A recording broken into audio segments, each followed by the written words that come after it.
podcast pada kali ini kita akan membahas tentang dunia keuangan dengan cara yang sederhana, relevan, dan langsung bisa diterapkan dalam kehidupan sehari-hari. Di episode kali ini kita akan membahas salah satu elemen terpenting dalam pengelolaan keuangan, baik untuk individu maupun perusahaan, analisis aliran kas atau yang lebih kita kenal sebagai cash flow. Mungkin banyak dari teman-teman yang sudah tahu pentingnya mencatat pemasukan dan pengeluaran. Tapi apakah kita benar-benar paham bagaimana uang itu bergerak, dari mana ia datang, kemana ia pergi, dan kenapa terkadang kita merasa punya penghasilan cukup, tapi uang selalu terasa kurang. Nah, untuk itulah kita akan kupas pada hari ini. Kita akan bicara mengenai bagaimana cara membaca dan menganalisis laporan arus kas. Apa saja komponennya, mulai dari aktivitas operasi, lalu ada investasi, hingga pendanaan. Kita juga akan bahas bagaimana data ini bisa digunakan untuk mengambil keputusan penting, baik dalam mengelola bisnis, mengatur investasi, atau bahkan mengelola keuangan pribadi. Karena pada akhirnya manajemen keuangan bukan hanya soal berapa besar uang yang kita hasilkan, tapi juga seberapa efisien kita mengelolanya. Jadi buat kamu yang ingin lebih paham mengenai soal cash flow, ingin bisnisnya lebih sehat secara finansial, atau sekedar ingin tidak besar-besar dari rupiah, pastikan kamu dengerin episode ini sampai habis.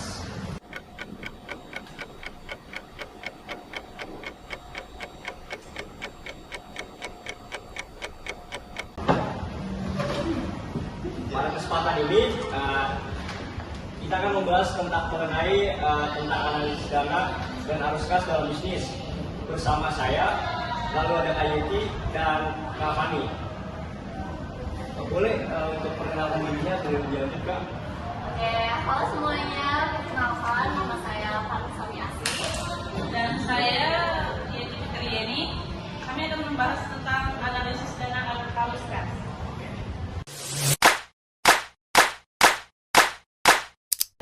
Oh ya Kak, sebelum menanya apa sih analisis dana dan arus kas itu dan kenapa penting dalam sebuah bisnis? Oke, analisis dana dan arus kas itu sangat penting loh. Karena apa? Karena bisa membantu bisnis dalam memahami likuiditasnya dan membuat keputusan keuangan yang tepat. Dengan memahami arus kas masuk dan keluar, bisnis bisa tahu apakah mereka punya cukup dana untuk memenuhi kewajiban keuangan mereka atau tidak. Ya betul banget Kak Fani. Analisis dana dan arus kas juga bisa membantu bisnis mengidentifikasi masalah keuangan yang potensial dan mengambil tindakan untuk pencegahan. Oh ya, selain itu gimana sih cara kita menganalisis laporan kas tersebut? Oh iya. Untuk cara menganalisis laporan arus kas itu tentunya ada beberapa cara ya. Cara yang pertama adalah dengan memahami sumber dana dan penggunaan dana serta mengidentifikasi arus kas masuk dan keluar yang sudah saya sebutkan tadi juga ya. Nah, hal ini itu sangat membantu bisnis dalam memahami apakah mereka punya cukup dana atau tidak untuk memenuhi kewajiban keuangan mereka. Itu ya. Selain itu juga Kak Fani, kita juga perlu memperhatikan rasio keuangan yang terkait dengan arus kas, seperti rasio arus kas terhadap kewajiban pajak. Lalu apa sih strategi untuk mengelola arus kas yang efektif? Oke, untuk strategi ya. Untuk strategi dalam mengelola arus kas yang efektif itu adalah dengan memahami kebutuhan bisnis, mengidentifikasi sumber daya dana yang tepat, dan mengelola pengeluaran dengan bijak. Bisnis juga perlu memantau arus kas secara teratur untuk mengidentifikasi masalah potensial. Oh, dan jangan lupa juga Kak Fani, bisnis juga perlu memiliki rencana kontingensi untuk menghadapi masalah arus kas yang tidak terduga. Sebelumnya terima kasih atas penjelasannya Kak Yeti dan Fani. Semoga informasi tersebut bisa bermanfaat bagi teman-teman semua. Iya, sama-sama. senang sekali bisa berbagi pengetahuan dengan semua. Saya juga senang bergabung dalam podcast Mas Vero ini. Semoga bermanfaat bagi pendengar. Ya, ada satu lagi pertanyaan sebelum kita akhiri. Ini pertanyaannya sering ditanyakan, sering muncul di benak para pebisnis atau pengusaha.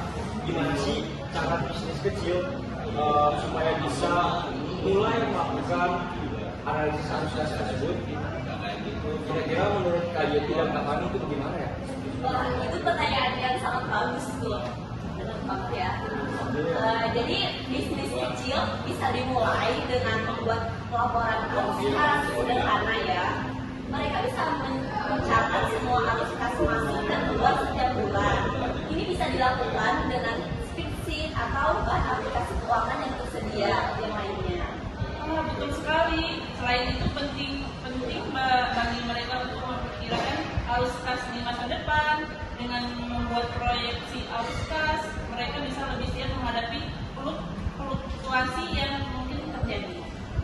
Lalu, apakah ada alat atau software yang kira-kira bisa membantu dalam analisis arus kas tersebut? Oh, tentunya banyak sekali ya, Mas. Misalnya nih ada software akuntansi seperti QuickBooks atau Xero yang memiliki fitur laporan arus kas ya. Ini sangat membantu untuk pebisnis kecil ya yang mungkin tidak memiliki tim keuangan yang besar.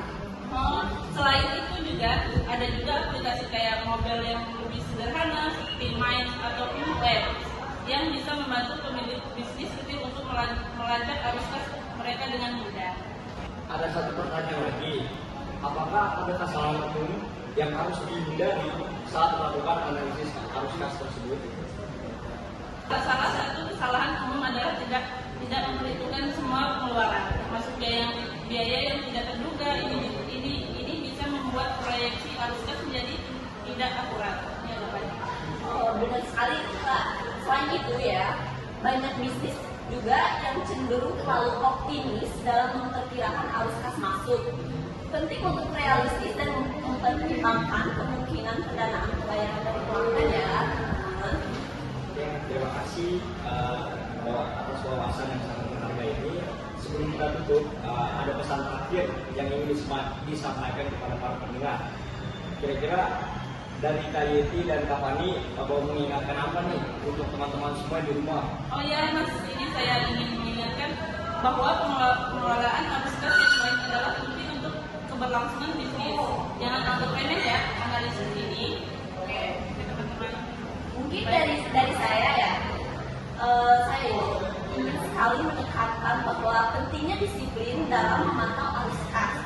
Dengan pemantauan yang rutin, bisnis bisa lebih siap menghadapi tantangan keuangan. Terima kasih banyak Kak Oke, Fani dan sama-sama. Kak Yeti. Semoga diskusi yang tadi disampaikan itu bisa berguna bagi teman-teman. Sampai jumpa di episode berikutnya dan semoga pendengar semua mendapatkan manfaat dari pembahasan kita pada hari ini. Terima kasih. Sampai jumpa.